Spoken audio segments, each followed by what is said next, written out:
तो मैं बगैर किसी तमहीद के अपने उन्वान पर आता हूं, अपने टॉपिक पर आता हूं।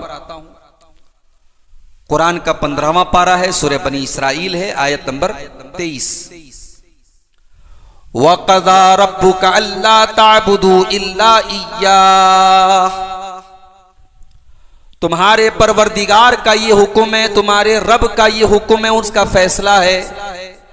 अल्ला ताबुदू इल्ला इय्याह, कि इबादत अगर करो तो सिर्फ और सिर्फ उसी की करो, उसके अलावा किसी और की इबादत ना करो। ये पहली नसीहत है अल्लाह ताला। अल्लाह की तौहीद, अल्लाह की इबादत में किसी को शरीक नहीं करना है, क्योंकि अल्लाह की नजर में अगर सबसे बड़ा कोई पाप है, सबसे बड़ा अगर कोई गुनाह है तो यही शिर्क है। शिर्क की हालत में अगर इंसान मर गया, अल्लाह ताला क्या उसकी माफी की कोई गुंजाइश नहीं। वो अल्लाह जिसकी रहमतों के तज़किरे से पूरा कुरान भरा पड़ा है, वही अल्लाह कुरान में कहता है, इन्नल्लाह ला यग़फ़िरु अन युशरका बिही व यग़फ़िरु मा दूना ज़ालिका लिमन यशा। मेरे बंदो, हम शिर्क को माफ नहीं करेंगे, शिर्क के अलावा शिर्क से छोटे जो गुनाह है अगर वो तुम करोगे हम माफ कर देंगे, अगर शिर्क करके तुम हमारे पास आओगे हम माफ नहीं करेंगे।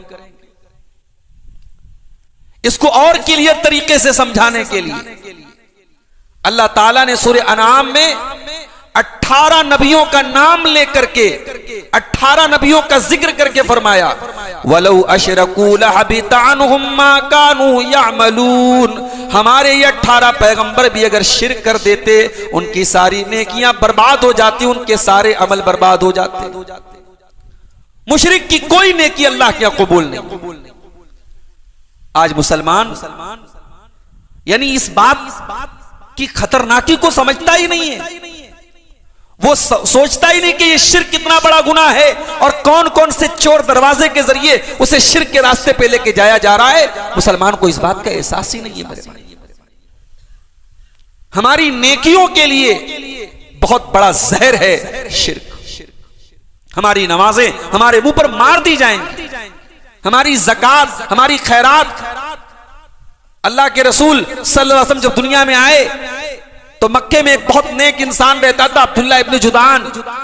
गरीबों की मदद करता था, हाजियों को खाना खिलाता था, फकीरों को पैसा देता था। एक मर्तबा हजरत आयशा ने कहा, अय अल्लाह के नबी, बड़ा नेक आदमी अब्दुल्ला बिन जुदान, रिश्तेदारों की बड़ी हेल्प करता है, गरीबों की बड़ी मदद करता है, बड़ा खैरात देता है, क्या वो जन्नत में जाएगा? अल्लाह के नबी ने कहा, नहीं, वो जन्नत में नहीं जाएगा।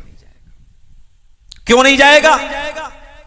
कहा है आयशा, अब्दुल्ला बिन जुदान ने कभी ये नहीं कहा कि ऐ मेरे रब तू मुझे माफ कर दे। उसने अपने रब से, उसकी तौहीद से अपना ताल्लुक नहीं जोड़ा। वो मुशरिक था, उसकी सारी नेकियों का फल उसे दुनिया में मिलेगा, आखिरत में कोई फल नहीं।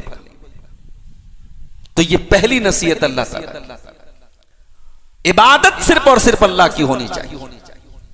अल्लाह ही से बिगड़ी बनाने वाला अल्लाह को माना जाए। मुश्किल कुशा अल्लाह, गौसे आजम अल्लाह, गरीब नवाज अल्लाह, दस्तगीर अल्लाह, मुश्किल कुशा अल्लाह, बंदा नवाज अल्लाह, दाता अल्लाह, देने वाला अल्लाह। ये सारा पावर और इख्तियार अगर अल्लाह के अलावा किसी और को दिया जा रहा है, इसी का नाम शिर्क है मेरे भाइयों, जो अल्लाह की नजर में सबसे बड़ा गुनाह है।